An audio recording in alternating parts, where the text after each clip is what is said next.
واصف علی واصف فرماتے ہیں، وہ لوگ جو انسان کو چھوڑ کر یا انسان سے منہ موڑ کر خدا کی تلاش کرتے ہیں کامیاب نہیں ہو سکتے۔ شیطان کو گمراہ کرنے کے لیے کوئی دوسرا شیطان نہیں آیا تھا، بلکہ یہی وہ نفس تھا جس نے اس کو ابلیس بنا دیا۔ غصہ وہ واحد حرام چیز ہے جسے پینا ثواب ہے۔ نیند کو عبادت بنانے کا آسان طریقہ یہ ہے کہ آپ باوضو سو جایا کریں۔ زندگی کی مصروفیتوں میں کبھی کبھی تنہا بیٹھ کر خاموشی کے ساتھ غور کیا کرو، کیونکہ خاموش بیٹھ جانا بھی روحانیت ہے۔ نہ کسی آغاز کی پرواہ، نہ کسی انجام کا فکر، اللہ کے روبرو خاموشی کے ساتھ حاضر خدمت ہو جانا روحانیت ہے۔ اللہ کی موجودگی کا احساس ایک ایسا خوف پیدا کرتا ہے، اس قسم کا میٹھا خوف کہ کہیں ایسا نہ ہو کہ اللہ سے یہ تعلق میری غلطی سے منقطع ہو جائے۔ رحمت آ کے رہے گی، گناہ معاف کر دیے جائیں گے، شرط اظہار ندامت ہے، شرط خلوص دل سے توبہ ہے، اور حضور صلی اللہ علیہ وسلم کے دامن سے وابستہ ہونے کی تمنا ہے۔ اگر صرف عبادت اللہ کے تقرب کا ذریعہ ہوتی تو انسان پر زندگی کے دیگر فرائض عائد نہ کیے جاتے۔ کوشش بامقصد ہونی چاہیے، ایسی کوشش کہ زندگی بھی آسان ہو اور موت بھی آسان ہو۔ بایزید بسطامی رحمۃ اللہ علیہ فرماتے ہیں، خواہش ہے کہ کوئی خواہش ہی نہ رہے۔ مولانا رومی فرماتے ہیں، ان لوگوں کو نظر انداز کریں جو آپ کو خوف زدہ اور اداس کرتے ہیں، جو آپ کو بیماری اور موت کی طرف لے جاتے ہیں۔ یہ نسخہ یاد رکھو کہ جو شکر کرنے والے ہوتے ہیں وہ ہمیشہ سجدے میں رہتے ہیں۔ اللہ کے نبی صلی اللہ علیہ وسلم پوری کائنات کے لیے مایوسیوں سے نکلنے کی ضمانت عطا فرماتے ہیں۔ جس آدمی کو باطن کی کوئی تنگی آ جائے اور کوئی بات سمجھ نہ آئے تو اسے چاہیے کہ اپنے دسترخوان کو کشادہ کر لے، اس کا دل بھی کشادہ ہو جائے گا۔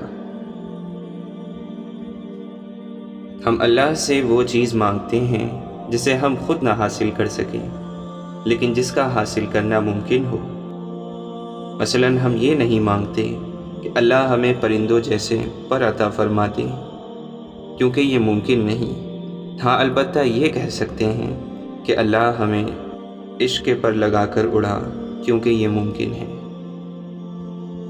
بلند خیال انسان شمع کی طرح جلتا ہے اور روشنی دیتا ہے۔ سائل کی قدر کرو، کیونکہ وہ آپ کو سخی بنانے آتا ہے۔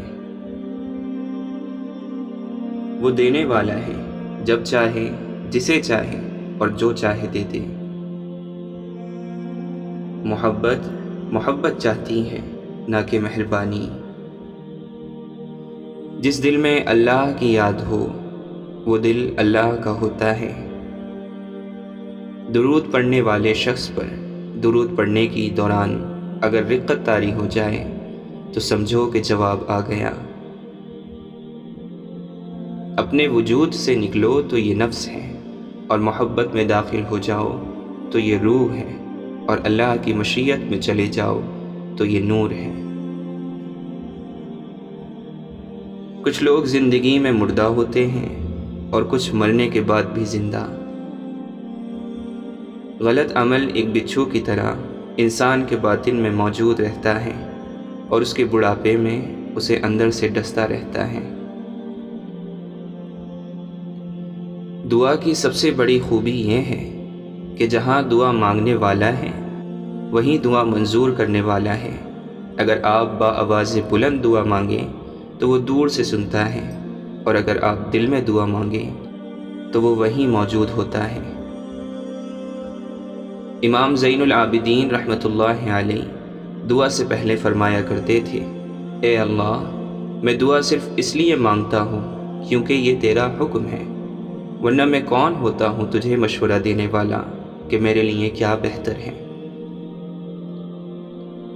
درخت سے گرنے والا کوئی پتا ایسا نہیں جس کا اللہ کو علم نہ ہو، تو پھر وہ آنسو جو تیری آنکھ سے ٹپکا، وہ درد جس نے تیرے دل کو بے چین کیا، اس اللہ کو کیسے اس کی خبر نہیں؟ بس اطمینان رکھ، اس کے یہاں دیر ہے، اندھیر نہیں۔ والدین کی خدمت، استاد کا ادب، سائل اور یتیم کی دعا دل کے سکون کا ذریعہ ہے۔ یتیم کا مال کھانے والا 1000 یتیم خانے بنوائے سکون نہیں پائے گا۔ شیخ سعدی رحمۃ اللہ علیہ فرماتے ہیں، مظلوم کی تکلیف تو چند ساعت کی ہوتی ہے، مگر ظالم ابدی مصیبت میں مبتلا ہو جاتا ہے۔ کسی نے چرواہے سے پوچھا، یہ بھیڑ بکریاں بغیر رسی کے تمہارے نقش قدم پر کیسے چلتی ہیں؟ چرواہے نے جواب دیا، محبت کی رسی ڈالی ہے۔ صبر خدا سے محبت کی دلیل ہے۔ اخلاق اور زبان کے میٹھے بول سے انسان کی قیمت بنتی ہے۔ اللہ سے معافی چاہتے ہو تو لوگوں کو معاف کر دو، اللہ کا احسان چاہتے ہو تو لوگوں پر احسان کرو، نجات چاہتے ہو تو سب کی نجات مانگو۔ ابلیس کا معبود تو تھا، محبوب کوئی نہ تھا، لعین اور مردود ہونے کے لیے اتنا ہی کافی ہے۔ اگر کہیں یہ شک بھی ہو جائے کہ یہ شخص اللہ کے قریب ہے تو اس شخص کے قریب ہو جاؤ۔ ایسے لوگوں کی ضرور مدد کرو جن کا چہرہ سوال ہوتا ہے لیکن زبان بے سوال ہوتی ہے۔ ہم خیال لوگ ہم سفر ہو جائیں تو منزل آسان ہو جاتی ہے۔ جہاں سبب اور نتیجے کی سائنس ختم ہوتی ہے، وہاں سے رضا اور نصیب کی حد شروع ہوتی ہے۔ مومن وہ نہیں جسے بھائی مدد کے لیے پکارے اور وہ اسے قرآن سنانا شروع کر دے۔ جس سے تم نعمتیں مانگ رہے ہو، اس سے تم اسی کو مانگو، نعمتیں آپ کی اپنی ہو جائیں گی۔ آپ لوگوں کو ایک ہی ذات پر اعتماد کرنے کی تلقین کرو، اور وہ ذات نبی کریم صلی اللہ علیہ وسلم کی ذات ہے۔ جس کی شکل انسان والی ہو، اس کی مدد کرتے وقت مذہب نہ پوچھنا، بس مدد کرو اس کی۔ خوشی دینے سے ملتی ہے اور محبت بھی دینے سے ملتی ہے، یہ مانگنے سے نہیں ملتی۔ محبت کے بغیر ادب بھی خطرناک ہوتا ہے۔ جب آپ کے اندر اپنی بدعمالیوں کے باوجود حضور صلی اللہ علیہ وسلم کی طرف رجوع پیدا ہو جائے تو سمجھو رحمت کا وقت آ گیا۔ انسانوں کے وسیع سمندر میں ہر آدمی ایک جزیرے کی طرح تنہا ہے۔ زیادہ بولنے والا انسان مجبور ہوتا ہے کہ وہ سچ اور جھوٹ کو ملا کر بولے۔ اشفاق احمد فرماتے ہیں، درد وہ ہوتا ہے جو ہمیں دوسروں کو تکلیف میں دیکھ کر ہوتا ہو، ورنہ اپنا درد تو جانوروں کو بھی محسوس ہوتا ہے۔ پریشانی حالات سے نہیں، خیالات سے پیدا ہوتی ہے۔ ہمیں بہت زیادہ علم کے مقابلے میں تھوڑے سے ادب کی زیادہ ضرورت ہے۔ جس کی عبادت منظور ہوئی ہو، وہ سب کے لیے رحم مانگے گا۔ زندگی میں 2 نصیحت پر عمل کرنا، ہمیشہ کے لیے کامیاب ہو جاؤ گے۔ نماز مت چھوڑنا، زندگی کی ساری برکتیں اس میں ہیں۔